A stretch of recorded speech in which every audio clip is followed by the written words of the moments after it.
Voici la liturgie de ce 8e dimanche après la Pentecôte. Nous vous en prions, Seigneur.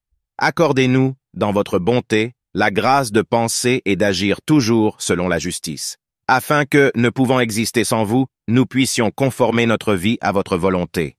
Lecture de l'Épître du Bienheureux. Apôtre Paul aux Romains. Mes frères, nous ne sommes point redevables à la chair pour vivre selon la chair, car si vous vivez selon la chair, vous mourrez. Mais si par l'Esprit, vous faites mourir les œuvres du corps, vous vivrez. Car tous ceux qui sont conduits par l'Esprit de Dieu sont fils de Dieu.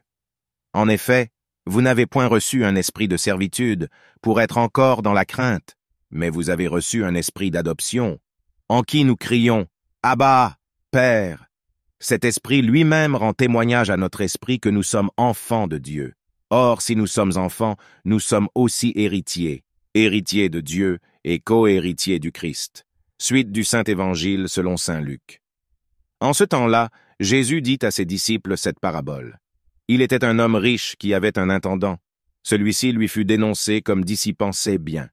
Il l'appela et lui dit « Qu'est-ce que j'entends dire de toi? Rends compte de ton intendance, car tu ne pourras plus être intendant. » Or l'intendant se dit en lui-même « Que ferai-je, puisque mon maître me retire l'intendance? Bêcher, je n'en ai pas la force. Mendier, j'en ai honte. Je sais ce que je ferai pour que quand je serai destitué de l'intendance, il y ait des gens qui me reçoivent chez eux. » Ayant convoqué chacun des débiteurs de son maître, il dit au premier « Combien dois-tu à mon maître? » Il dit « 100 mesures d'huile. » Et il lui dit « Prends ton billet, assieds-toi vite et écris 50. » Ensuite il dit à un autre « Et toi, combien dois-tu? » Il dit « 100 mesures de froment. » Et il lui dit « Prends ton billet et écris 80. » Et le maître loua l'intendant malhonnête d'avoir agi d'une façon avisée. C'est que les enfants de ce siècle sont plus avisés à l'égard de ceux de leur espèce que les enfants de la lumière.